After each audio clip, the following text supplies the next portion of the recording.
Hello, folks. My name is Lee Fogel. I'm the author of A Matter of Life and Breath, and I'm going to talk to you today about lung disease and recovering a healthy and active lifestyle in spite of having lung disease. Prior to getting lung disease, I was at the age of 61 years old, I was a healthy, active endurance athlete and an entrepreneur in the technology business. I swam open ocean long distance racing. I did long distance bicycle racing. I did Ironman triathlons, and I was in very good shape. But in 2020, I got sick.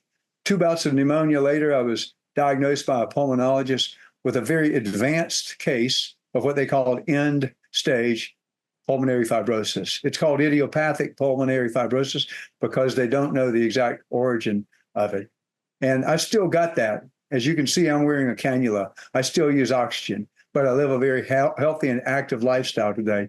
And my book, A Matter of Life and Breath, is the methods, my story and the methods that I use to overcome this lung disease. I've still got the disease, but I've equalized the playing field because I can use oxygen and I can do the things that people half my age can't do. I'm in excellent shape. And my physician suggested that I write a book about my journey. She wrote the foreword to it because she'd not seen anyone be able to recover their health like that from this level of lung disease, which is a progressive lung disease. It's supposed to end in death. And I chose not to accept that diagnosis, but to battle this. And so here's my story I'm going to talk about today.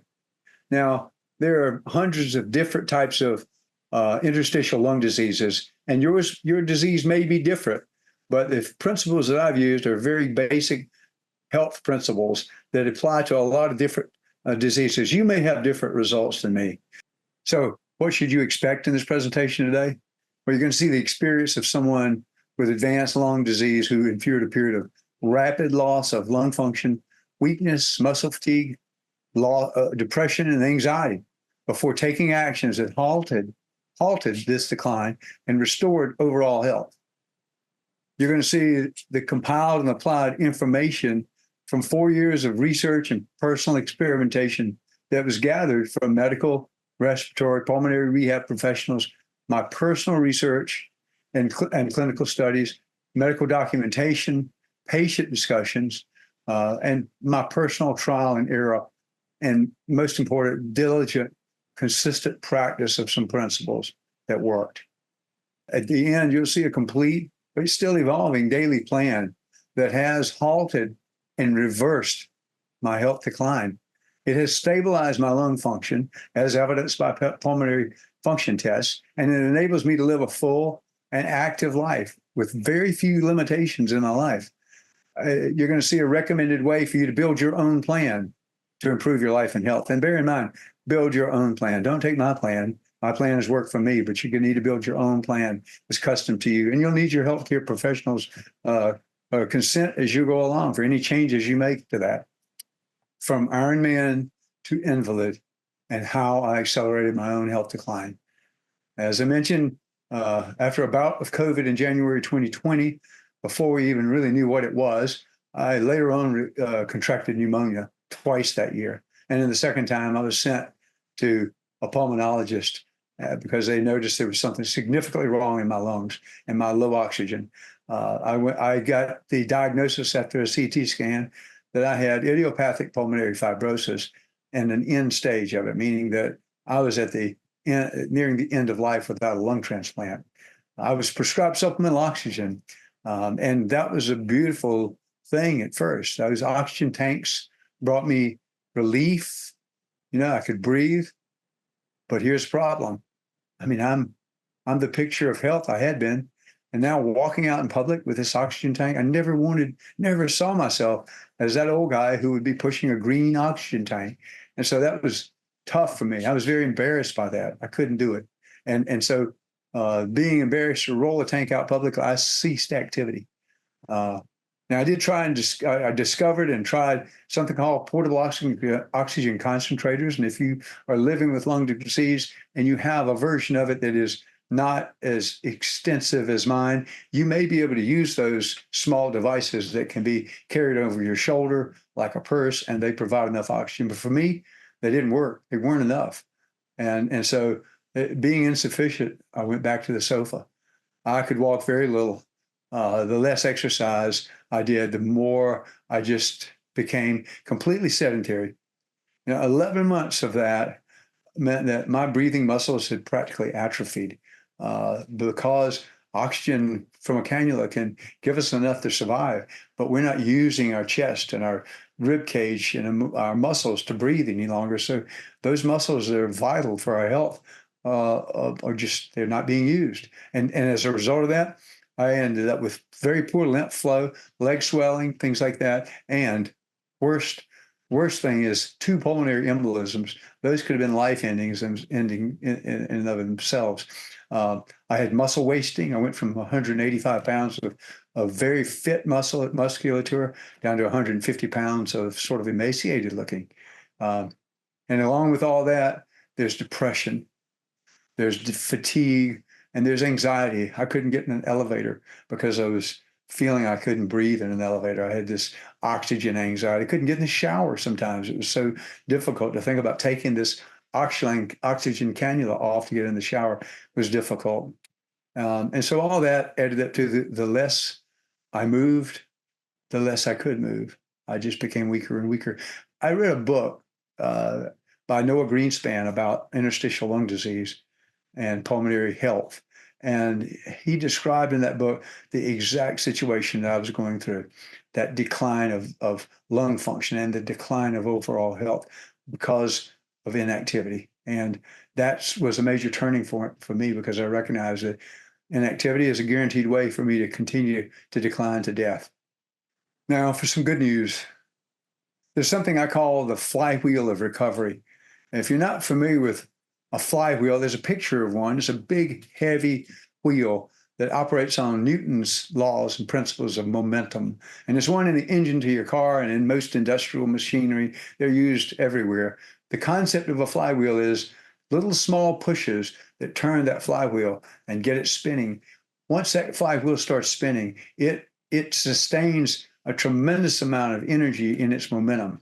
And so many small pushes on the flywheel can create great momentum. And that's the small movements that I began to make in my life as I began to recover. And that's the flywheel of fitness. I started slowly with just increased my walking every day. And I began to measure how many steps I was taking each day and trying to continue to increase that, not be satisfied when at first I could only do 1,000 steps per day. I added in lung and diaphragmatic and chest expansion exercises. I daily did those exercises, and I also used some breathing tools and instruments that were referred to me for pulmonary fitness. I went to pulmonary rehab. I went online to pulmonary rehab, and I found new exercises to do to improve my pulmonary fitness, and to not only do it from a standpoint of rehab, but for ongoing pulmonary fitness. I talked to lots of folks who go to pulmonary rehab once or twice a week, and that's just not enough. Pulmonary rehab for me became a 7-day-a-week program that I had to follow, and that's one of the reasons that I've been able to sustain my lung function without declining. What I've discovered, of course, is that, and as I added strength and body training, body weight training, I began to continue to push that flywheel, continue to build momentum. And the more I did, the more I could do. I began to go to the gym. I use supplemental oxygen. I work out today in a very nice big gym where all the healthy people, hundreds of healthy people around lifting weights and doing all kind of great things. And I'm the only guy you'll see in there that I've ever seen in there carrying an oxygen tank and a backpack. But I'm proud of it. Supplemental oxygen, and it levels the playing field for me. I can do as much as people much younger than me can do in the gym, and I'm able to do and hold my own very well because I continue to work out and I would continue to exercise, and I use this supplemental oxygen to level that playing field. The fact is that stronger muscles use oxygen more efficiently. It's called VO2 max. It's a basic principle of exercise physiology. It's the utilization factor of how well you can oxygenate your muscles. And the stronger muscles use oxygen more efficiently. A stronger heart pumps that blood, that oxygen-rich blood, more efficiently. And so one of the keys for me was to track all my metrics, my heart rate, my oxygen saturation, my amount of activity each day, to track those things very minutely. We're using simple tracking devices like my Apple Watch, or if you're a fan of one of the other types, Fitbits or Samsung, there are many types of fitness trackers on the market, and we'll cover more about that. But I tracked those goals, and I focused on functional strength. And slowly, over about a 12-month period of time, I began to see a healthy lifestyle return. I began to look better. I began to add back some muscle. 24 months later, I was back swimming, even though I leave the oxygen tank on the side of the pool and come in every 2 laps for reoxygenation. I was playing golf. I was doing lots of active things: bicycling, paddleboarding, some light running. And today it's even more. I have a very high level of fitness today. I'm at 180 pounds with 10% body fat, and my blood pressure is 120/75. You'll see some stats on my heart rate. My heart is stronger than it was back when I was racing Ironman, I believe. I take 0 medications. I eat well, and we'll talk about some of the other things I do. So let's talk about this concept of measuring and planning, and how I was able to put that together to improve my health so significantly. The key to success is to have a measurable plan. And there are 2 types of goals. Many of you have studied goal setting and things like that in business setting and your personal life, but I focus on goals like this. There's process goals, that's what you've got to do, and there's an outcome goal. That's the why of why you're doing what you're doing. If it's just to look more beautiful, look healthier, be stronger, or lift more weight, or things like that, that's your why, because and your why has got to be always greater than the what, because the what, especially with recovering from lung disease, the what is not easy. The what is very hard, and it was not an easy several years I've gone through, and even today, my exercises today, they're not easy. But my why is much greater. The why of why I want to be healthy and strong. So we need to know, where are you now, and where do you want to be? So it may be that your why goal is that you want to travel. You want to be able to visit your grandchildren. You want to be able to maybe keep your grandchildren and be healthy enough that you can babysit your grandchildren, or various types of why goals that you may have. And then how do you get there? You need an action plan. And the action plan has to be very specific process goals. Maybe it's 8,000 steps a day. Maybe today you're sitting on the sofa and you're not doing any exercise. And maybe you got to start with just doing 1,000 steps a day, but don't stay there. Move it to 1,500 a day, and 2,000 a day, and 2,500, and continue to build that up. Maybe you don't do any exercise. Maybe you go to pulmonary rehab once a week. Well, now we're going to talk about some things that you need to incorporate into your life in order to get stronger and get healthier, and exercise. And so that's your process goals. Now, if you don't measure those, you're going to fail. It's just simple. If you fail to measure them, how do you know what you're doing? How do you know if you're improving? So I know lots of folks who wait on the annual doctor's appointment, or a semi-annual doctor's appointment, so that the doctor can tell them how they're doing. They know they feel horrible, but they have no metrics that would tell them that. So they go for their annual checkup, and they're worried about it, and they get some bad news about their heart, or about their blood pressure and things like that. Why would you wait? That's my question, is that waiting for your doctor's appointment is a very passive approach. I've heard it said often, we have to be CEO of our own health. And I take that to heart. I know that I'm in charge of my health. I'm not going to show up at a doctor and ask him to fix me, give me a pill and fix me. So one of the most important things is to get a fitness tracker, some sort of fitness tracker. There are various types on the market. And if you don't know about those, I'm going to give you some examples here in this presentation. But to be able to track some key metrics, okay? But by getting a fitness tracker, you're going to take active control of your health, active control of your health. You're going to know what your health metrics are. What's that going to do? It's going to help you to have better communication with your physician. You won't walk in complaining of all sorts of vague and subjective things. You're going to go in and say, here's how much I'm coughing. Here's what my heart rate is when I'm walking. And here's what my oxygen saturation is. It's going to promote, and it's going to put you in a different, more peer-to-peer relationship with your physician. There are lots of folks who feel like they go in and they don't get anything out of their physician visits. They have a few minutes with the physician and the physician's gone and they haven't got their questions answered. Taking this approach, knowing your health metrics is going to enable better communication for you and your physician or your therapist. You're going to be accountable. A fitness tracker will help you to be accountable to yourself of completing your goals on a daily basis. I'll show you some screens and show you how motivating it can be to have a fitness tracker and see the amazing results that what you're doing has done for your body, for your health, for your heart rate, for your blood pressure, those sorts of things. It is highly motivating. Now, I hear two excuses from folks who are of my age and older that, well, this is very expensive. Let me tell you, a lot of things are expensive. Eating out is expensive. Forego a couple of eating out meals or fast food or anything like that. You can afford a fitness tracker. The other thing is it's technology and it's hard to use. It's not hard to use. I got friends in their 80s who use an Apple Watch or a Samsung Watch, and they track all their metrics. They don't have a problem. These tools are designed. If you don't know fitness trackers and don't know how to use this technology, it's very simple, and they're designed for people like us.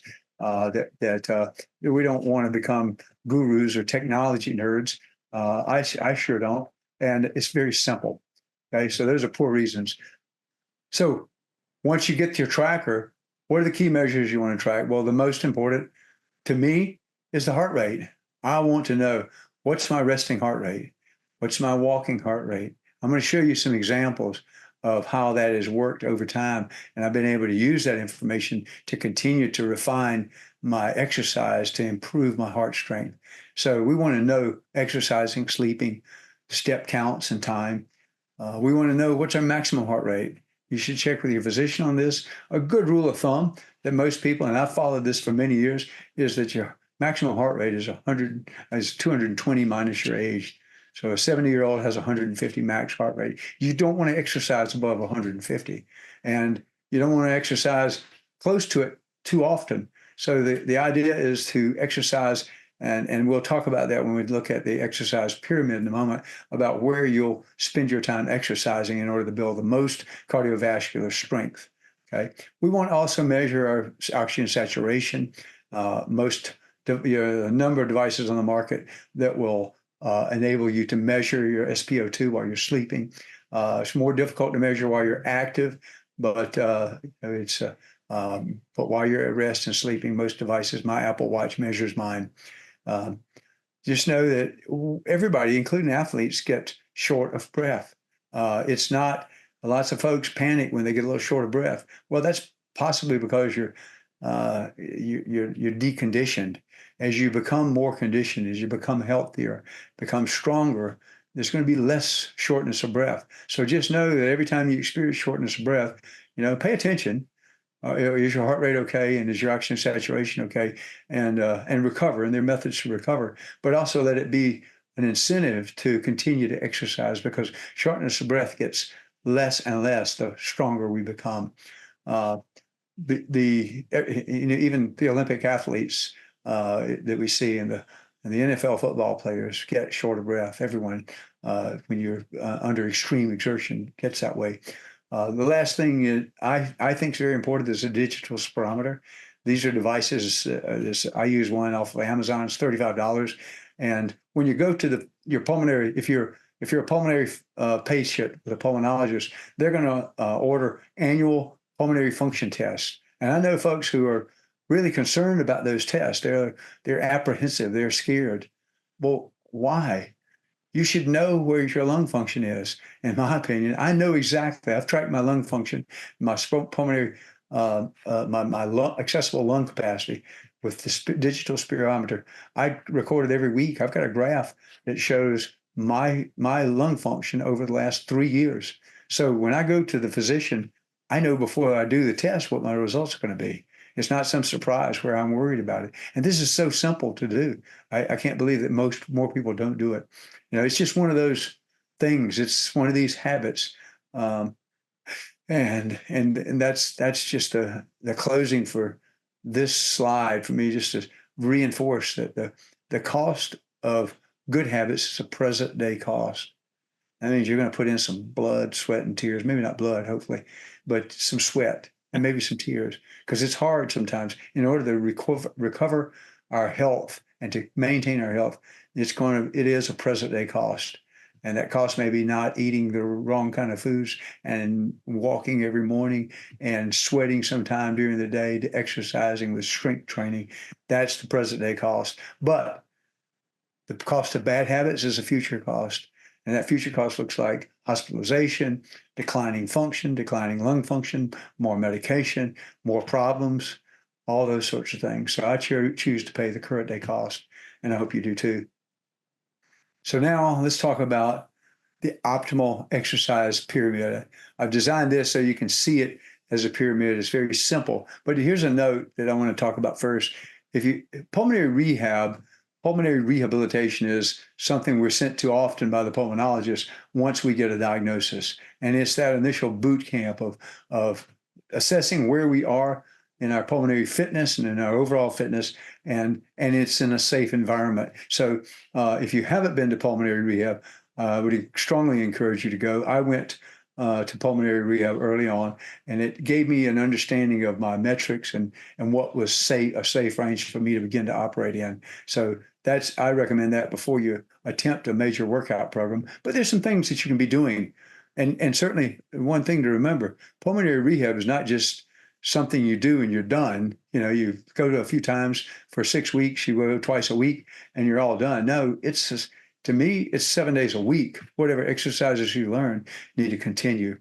Okay. And some of those are what I have in the bottom of this pyramid. And the bottom three to me are the most important.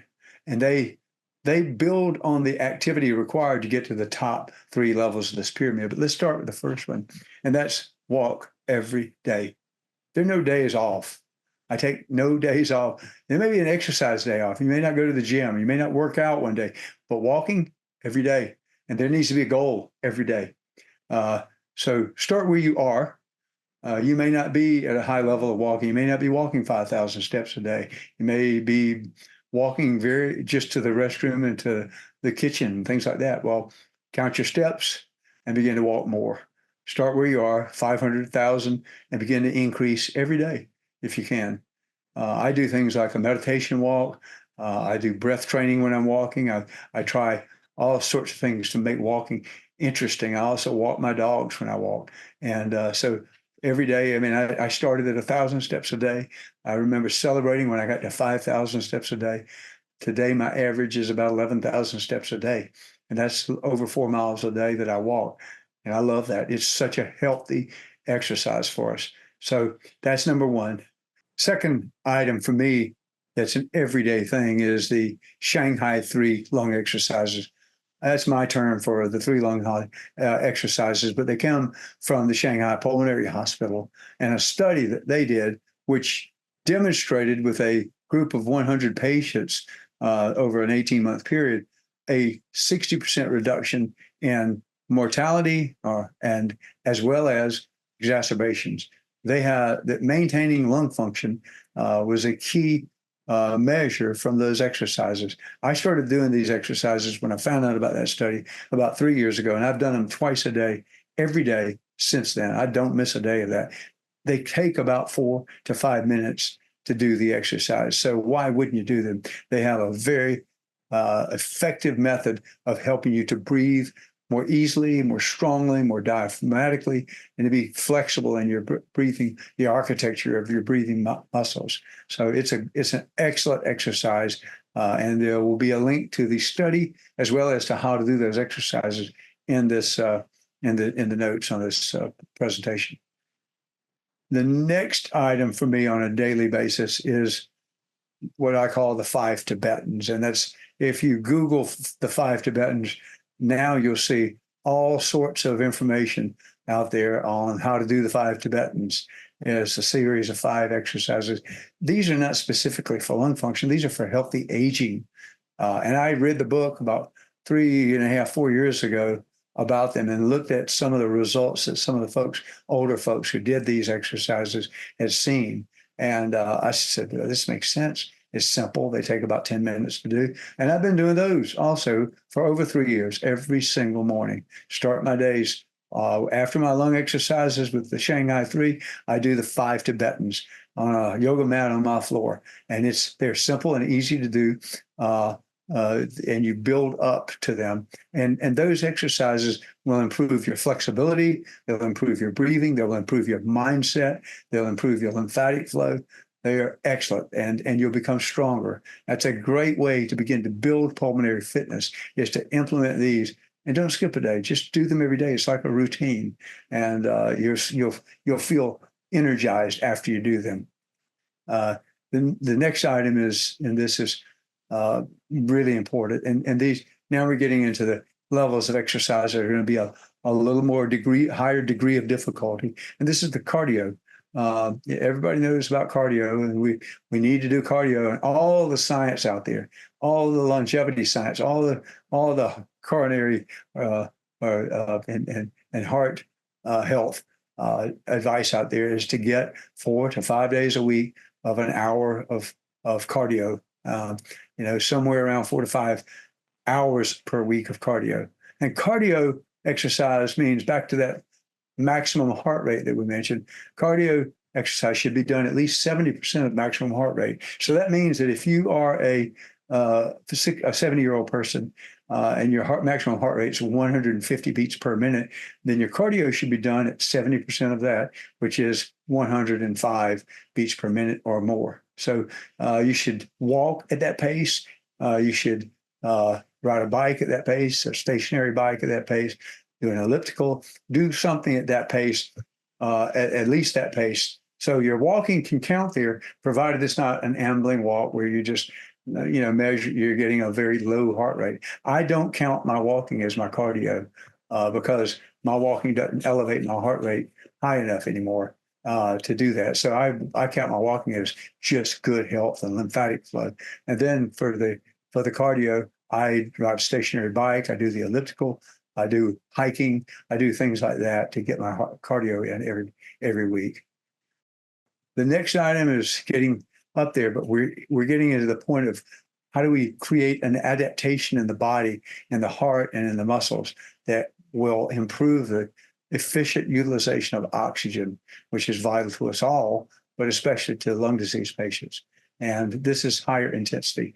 And 2 to 3 times per week is how often you should do something that is higher intensity. If you live in a 2-story home, that may be you run up the stairs and down the stairs a couple of times, which is about 20 seconds of high intensity. And then you may walk up and down, or you may do, the idea of high intensity is to rev up your heart rate, to increase it rapidly and hold it there for about 20 to 30 seconds. I like a stationary bicycle or an elliptical in a gym because it allows me to have a very controlled environment where I can do a sprint very fast, pedaling of the bicycle for 20 seconds, and then pedal slow for about 2 minutes. Then again, I do 4 to 5 intervals of that in about a 15-minute period, and it's amazing. You'll sleep better. Your heart rate will continually go down, meaning your heart is getting stronger. The high-intensity intervals training, high-intensity training is a real blessing to your health. It's tremendous. And then lastly, at the top of the pyramid, you got to do some strength training. As we get older, we will lose muscle. And sarcopenia, which is the muscle loss, muscle wasting, that's a very dangerous thing. We need skeletal muscle for metabolic reasons, for processing, and maintaining good health and fitness. But we also need skeletal muscle for balance. And if we do fall, and one of the dangers is as sarcopenia sets in for some folks, they are less stable. They tend to be easier to fall, and if they fall and break something, a hip or something, it's a very difficult situation. So strength is important. It's also said that, and this is actually proven, that grip strength, which is an indicator of overall body strength, grip strength is an indicator of longevity.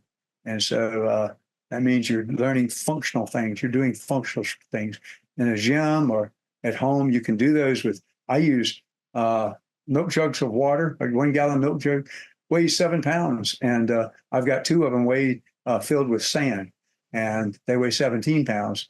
Those 2 milk jugs are, or those 4 milk jugs are dumbbells for me. I use stretch cords. I go to the gym some and I do some weights, machines, but there's also lots of things you can do at home. Stretch cords are a great tool for strength training. Functional training is what I like to, so that I know I can lift things over my head. And I can do the kind of functional things that give me a good quality of life, and I don't have to have people helping me do things like that. So when you look at this pyramid I built, it may look a little bit intimidating to you. If you're not already athletically minded or health and fitness minded, you may be intimidated by this. But look, just remember this. The base is where you start. Start walking. Start where you are, and then add in these other things. These first 3 areas are simple. Walking, daily lung exercises, and adding in the 5 Tibetans. These can take you a long way toward feeling better, toward strengthening your ability to move and be active. They'll take you a long way. And as you build up into those, then you can start to really focus in on the cardio, the higher intensity, and the strength training. Although everything on here is important, but really let's start at the base and make sure that you do that. And that's going to take you a long way. Get the first 3 levels of this pyramid as a part of your daily life. Now, nutrition. I'm asked often about my nutrition, and nutrition is very important to me. I've experimented with all the latest and greatest, the carnivore, the paleo, the low carb, all the high fat diets.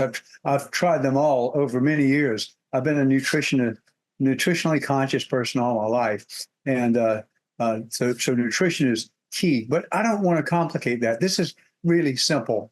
To me, it's very simple. I eat whole food, minimally processed. If it's got more than 3 or 4 ingredients on it, I don't eat it. I like low to no sugar, and I avoid inflammatory seed oils like cottonseed oil or soybean oil, or just standard vegetable oil. I use olive oil, avocado oil, and coconut oil, and find that those, I feel better when I use those. But whole foods, minimally processed. My diet is mostly plant-based. I eat lots of vegetables, but I do eat meat. I eat, in order to get enough of the types of protein that my body needs, I eat meat, and I eat a fairly good amount of it. The guidelines are that I've seen, and I've seen a lot of them, but they seem to have settled in at around 1 gram per kilogram of body weight. So I'm about 80 kilograms. So I need about 80 grams of animal protein per day. It would take a lot more vegetable protein to get to that level, and I'd be missing some of the quality ingredients. So I eat primarily wild-caught fish like salmon, not expensive. I eat shellfish. I eat some chicken and some beef, and some pork. I eat a little bit of everything, and in moderation. I watch out for the sugar, though. I don't eat, starchy, sugary meals. To me, it's and I've heard this recently. It's a great quote. I think it's more of a too much couch rather than a too many carbs problem for many folks. Okay, so I mean, watch your food, eat a good, healthy, sensible diet. But when you exercise, you can eat a lot more variety of things, and you don't have to worry so much about how many carbs you're having, things like that. I don't count carbs, all that. Anyway, nutrition, keep it simple, keep it whole, and keep it foundational like it was designed by God. So now that we've exercised and we've eaten well, let's talk about sleep. Okay? What do Tom Brady and Simone Biles have in common, other than being athletes who perform at the top of their category? And one's young and one's older, and still performing well. What they have in common, they sleep to 7 to 8 hours every night. And that's kind of what all the science out there I've read and studied says that's enough. I used to be that guy who worked in multiple time zones and traveled around the world and could pride myself on 4 hours a night of sleep a night. And it was it was really wearing on me. I've learned in recent years the importance of a good 8 hours of sleep every night. I avoid sleep aid drugs because I just find, there are so many things I can do to not need them. And because they leave a residue the next morning, I want natural, deep, restful sleep. I do take my magnesium supplement at bedtime because that's a great time to take it. Magnesium, that's good for the overall metabolic processes of the body, is also going to improve your sleep. It's naturally relaxes you. I find that the word sleep hygiene, I didn't know what that meant until a few years ago. I thought it meant you're supposed to take a bath before you went to bed, but practicing good sleep hygiene is important. And hygiene means a good set of conditions that you set up for sleeping. Here's some examples that I follow, and I found these to be extremely helpful for me. I don't eat a meal within 3 hours of bedtime, ever. Nothing, no food within 3 hours of bedtime, because that's how much time it takes for gastric emptying, and you want to have complete gastric emptying so that it's time when you go to sleep that your body's not working to digest food. You're able to. There's some processes that occur in the cleansing of the brain using the synovial fluid, and you can study that out. But it's a very important process of cleansing and washing the brain through the compression of the spinal fluid up through the brain, and that must occur in the early hours of sleep. And if you're still digesting, you're going to miss out on that. So no meals within 3 hours of bedtime for me. Typically, mine's about 5 hours of bedtime that I don't eat. And I don't drink any alcohol at night or anything like that. No TV or screens an hour before bed. It's like that just disrupts. It's the light. One of the most important things is the light, the blue light coming from a screen. If I do look at my screen of my device for something, even a meditation or something like that, at night, I'll wear blue blocker glasses so that it filters out that blue light that tends to wake up the brain. And that's going to affect your ability to sleep. Definitely don't want to watch TV before I go to bed. Never, my God, and never go to fall asleep watching TV. It's just very disruptive for our sleep. And sleep is critical, especially as we age, especially if we're battling a condition like lung disease. I also have a meditation before bed, once in the morning when I wake up, and when I go before I go to bed. It's not long. It's about a 10 to 15-minute meditation. Call it prayer, call it meditation, mindfulness. It's a time that I do some things to clear my mind and to relax and experience this kind of a blissful state of gratitude that prepares me for bed. I also like some journaling. If I'm processing any things from the day that have troubled me or that I'm planning for the next day, it's sometimes good to just write some feelings down about that. It helps us process that and clear the mind before bedtime. Cool, dark bedroom is very important. I use blackout curtains and keep my bedroom really cool in the winter and summer. The last thing here is with sleep. I love my sleep tracker, and I'm going to show you a few screens in a moment of the power of tracking your sleep and how it can change your life and help you feel so much better. No fatigue, feel vital and in touch the next day, sharp mentally, sharp focus, healthy physically. That I attribute to using a sleep tracker and refining the things I do before I go to sleep. So that's a vital part of our life. Is we spend a third of our life sleeping. So let's make it good.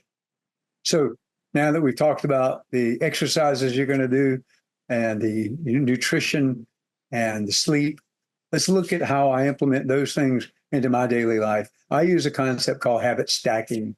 Okay. And habit stacking simply means that if you want to build good habits into your life, put a habit that you want to add next to something you do automatically, like brushing your teeth or going to the bathroom or fixing dinner, things like that. So that's how I've done. Now, did I create this list? Please don't think of me that I'm going to sit there and write all this stuff out and then do this every day. No, these are things that naturally I do.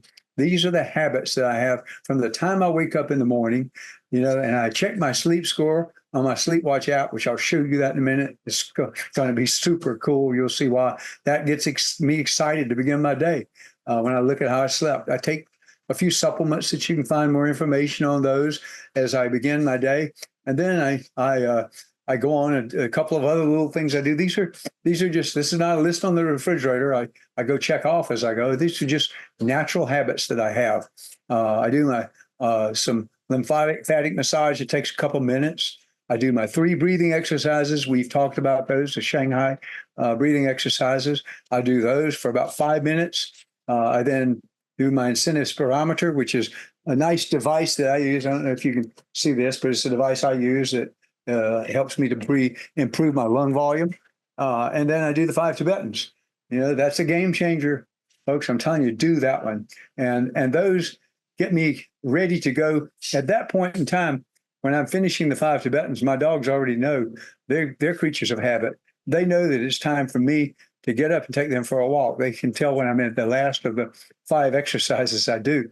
And so they're standing at the door. And then I put my dog's leashes on and we walk a couple miles in the beginning of the day, spend a lot of time walking in nature and in the sun, turning into a meditation walk.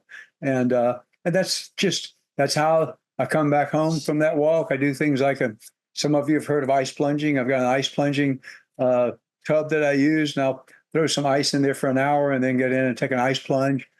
Do some other things like cayenne pepper. There's a great health benefit from cayenne pepper.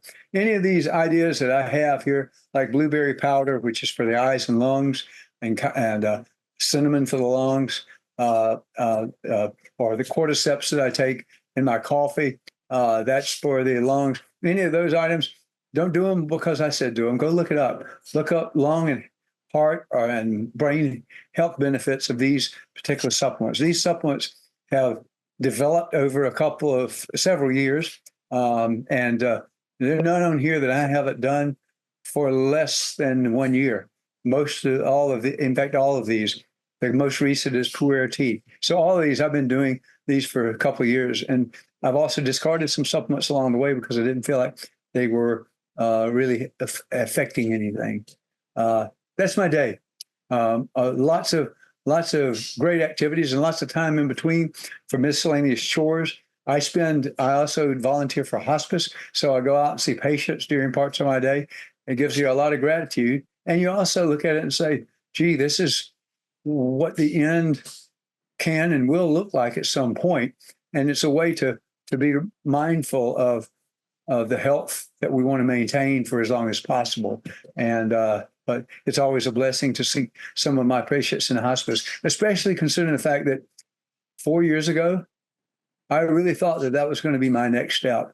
But through the changes in my life and the going to battle with this disease, lung disease, that turned around. And today, I'm a walking, believing miracle that the cost of good habits is present day cost, and it's a benefit for the future. And so I ask you to please remember this and build your own plan. Don't follow mine. Build your own plan and start small. Start with just a few items maybe, and watch as you learn more and refine your habits. Watch this grow. So now that we've laid out what my days look like, and you can see throughout that day, I've checked a few of my metrics, and I want to talk to you briefly about examples of actionable information. Actionable information is not just information that's, oh, wow, this is interesting, but what action can I take that will make my life better from this information? Okay, so let's talk about I'm going to show you a few examples from my health tracker that is what I use to see how I'm doing better which is a motivation.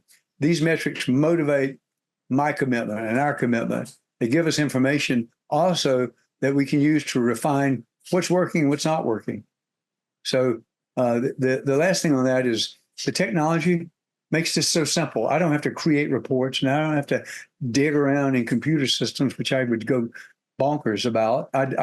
It's all right there on my smartphone. It's all right here whenever I want to look at my tracking, or it's right here on my watch. I want to see how many steps I've had for the day. How simple is it for me to find out how many steps I've had for the day? I've had 10,921 steps today so far. I've walked 4.32 miles today. So let's show you a few quick screens to the kind of information you can get with a health tracker. Here's the stuff that I love. It's so cool. This is what you're seeing here are screenshots from the Sleepwatch Apple Sleepwatch app.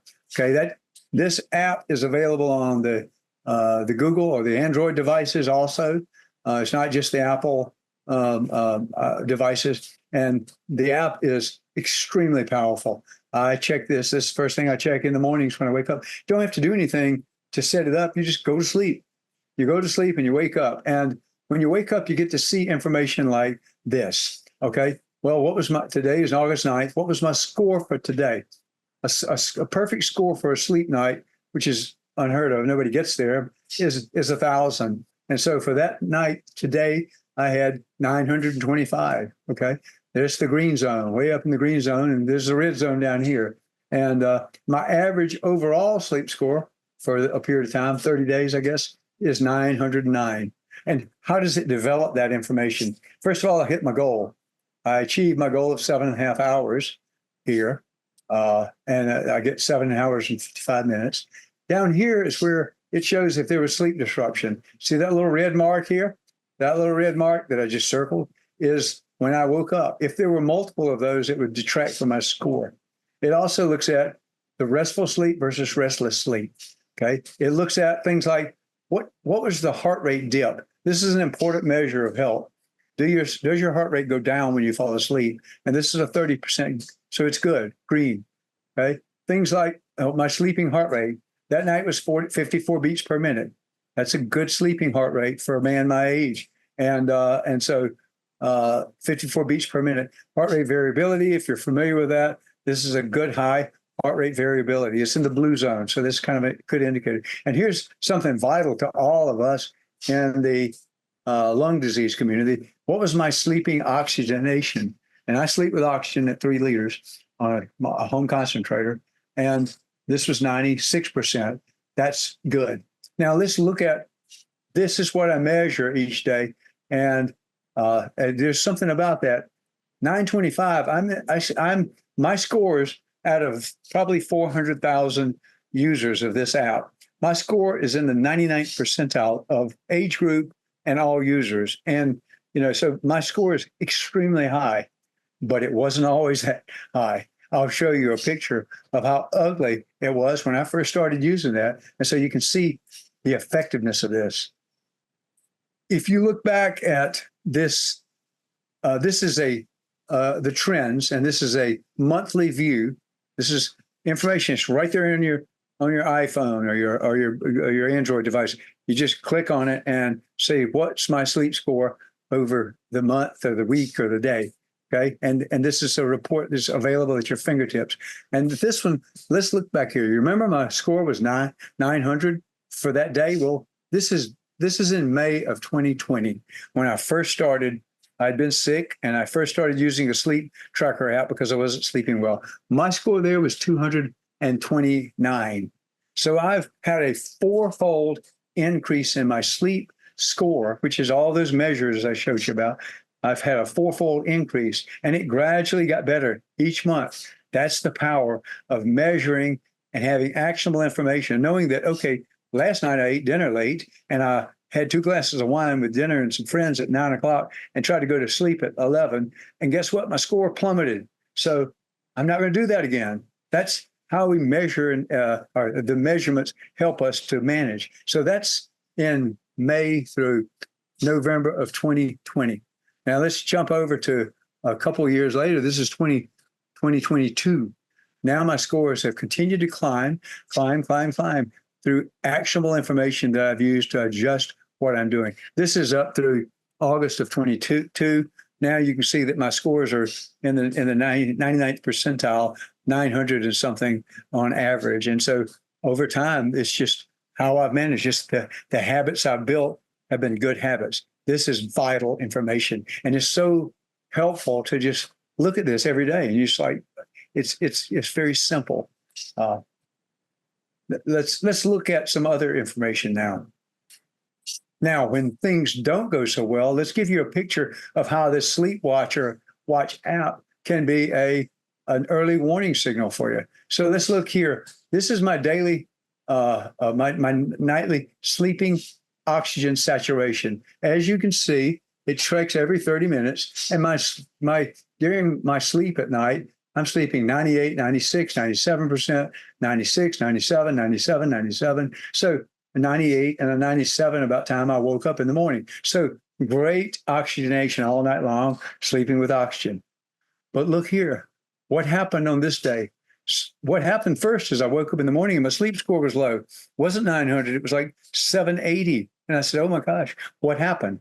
And I looked and I had a 94% average oxygen saturation versus 96 or 97. So I thought about that. It's like, how many of you out there, if you realize that your oxygen saturation was going down at night, would you almost panic?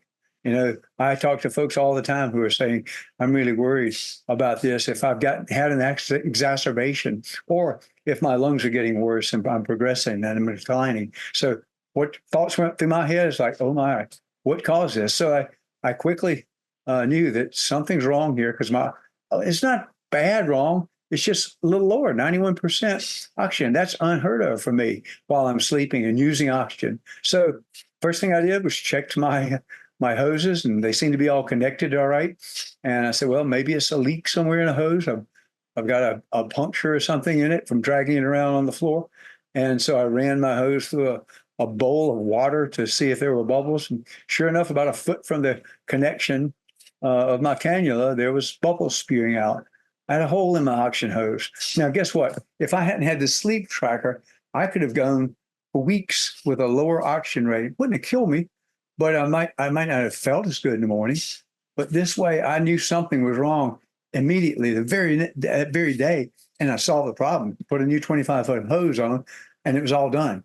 Next night, 97% oxygen saturation, or 96 for the night. No problems again. So that's the beauty of actionable information from sleep tracking. We talk about fixing problems and actionable information. I want to talk about daily motivation and long-term exciting results that you'll see from tracking your health and fitness. This one I can't stress enough. Okay, so let's look. The first screenshot, and this is directly from the Apple Watch Health app. I'm sure the Android operating system has one similar to this, but it's just all the collection of data. And this is the number of steps I took for the day. And it says that on that particular day, I took 11,637 steps. And it tells me, so far, you're taking more steps than you normally do, Lee.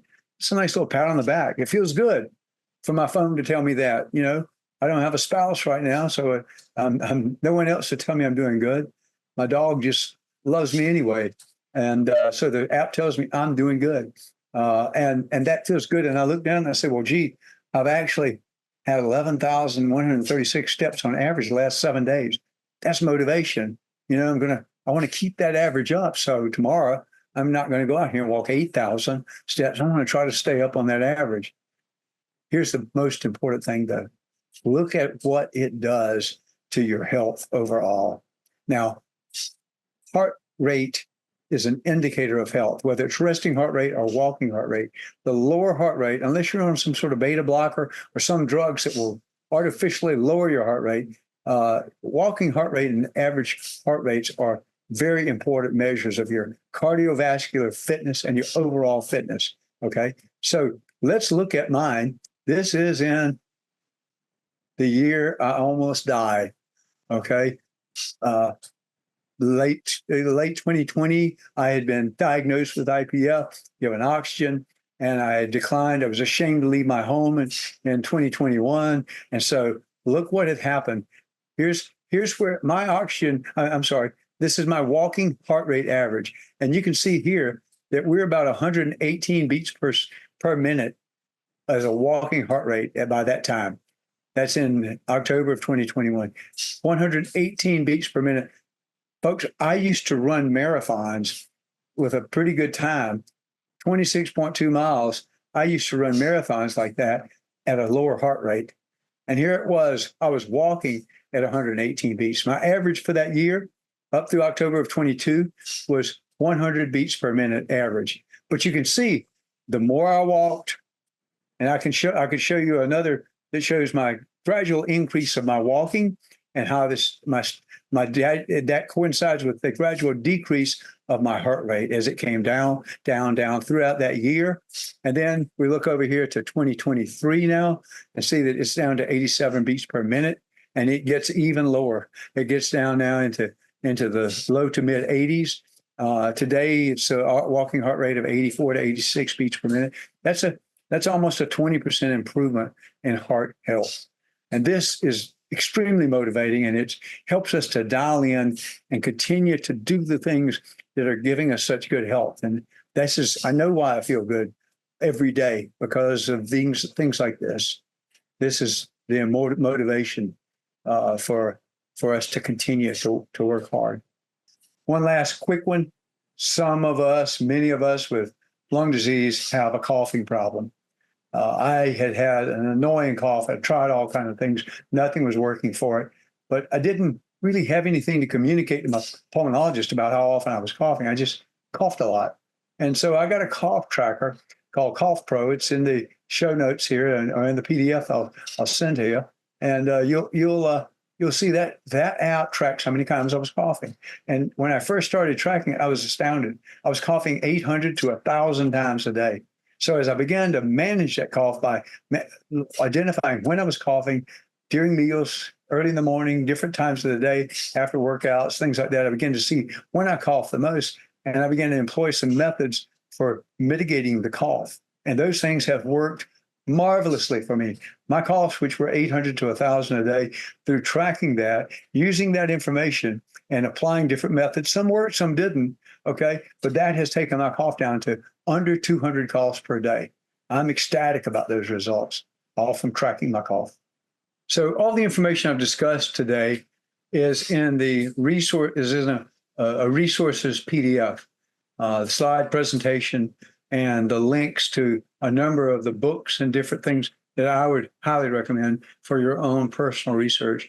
They're in, and that will be in the description in the YouTube video, a link to the PDF that you can download of all this information. The descriptions of the 5 Tibetans and all the different lung exercises. All these are very valuable aids, I think. And I'm not connected to any of these folks. I don't get money if you visit them or if you use their products or whatever. These are things that I've used and I believe in and have been very effective to me. Different types of breathing tools. The book I mentioned by Noah Greenspan is called Guide to Pulmonary Fibrosis and Interstitial Lung Disease. That book changed my whole trajectory. I read that book and it changed everything for me. And I went on to use Noah's Ultimate Pulmonary Wellness Boot Camp, and it was a very effective way for me to get started. And that really set me on the right path. So all this information is available for you in the downloadable PDF. So we've covered so much information today.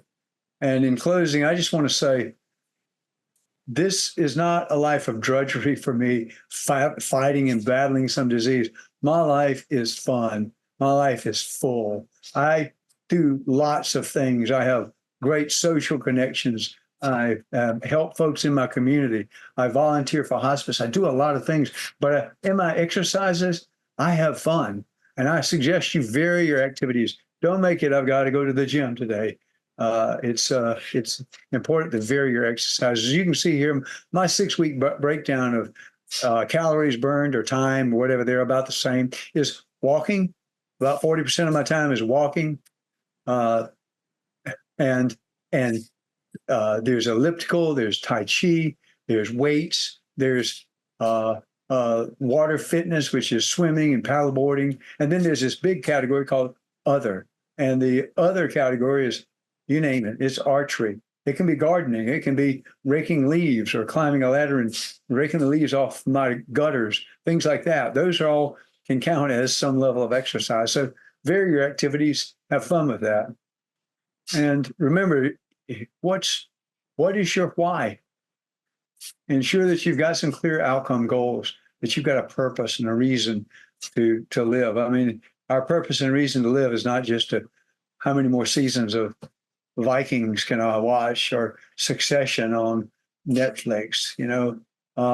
That's a miserable way to live if that's all I got to look forward to, or the next season for the Broncos or the Cincinnati Reds or whatever. So what's your why? I mean, that may be a good reason to live, is if you want to see your favorite football or baseball team or women's NBA team, that may be a great reason to live. But find clear outcome goals and build a plan from what you currently do, and ensure that you have process goals to complete. Don't just say, I'm going to go to Hawaii next year and I'm going to be healthy to take care of my grandchildren. How am I going to do that? Make sure you got process goals. I'm going to go to the gym 3 days a week. I'm going to walk 5,000 steps a day, and I'm going to get my heart rate down to this level. And I'm going to eat properly, and I'm going to lower my body fat content. I'm going to weigh 170 pounds versus 195 pounds next year.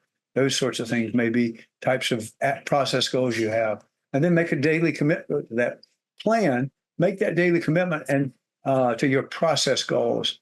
You don't have to tell somebody about your outcome goals. It's your process goals. Those are important, that you be accountable to yourself. Write it down, post it somewhere, have it in your fitness tracker, and tell people about it. I find it's also good to share this information with a support group. If you're not in a support group, I highly encourage you to get into one of the lung disease support groups. I facilitate 2 of those groups personally. Have a group of about 10 people that meet weekly, and we love it. We're like a family, and we talk about things that we're doing to get to improve our life and to get better. We don't sit around and whine and complain because we feel bad. We help, and folks who are having tough days, we support them. So this is all important, and I hope that you have a good and wonderful journey as you continue to recover and live a full and active life in spite of any sort of lung disease or other types of infirmity. And remember, the resource PDF link in the description has all these slides and the references for you that you can use. Be sure to like and subscribe to my page, Breath and Life, and let other patients know if this has been helpful. Enter your comments in. If there are things you want to know, enter the comments in. I do read the comments, the nice ones anyway, and I read the comments in my YouTube channel. So enter any questions you have, and I'm typically pretty quick to respond and connect with folks who connect with me through YouTube. So remember, it's a matter of life and breath. Thank you.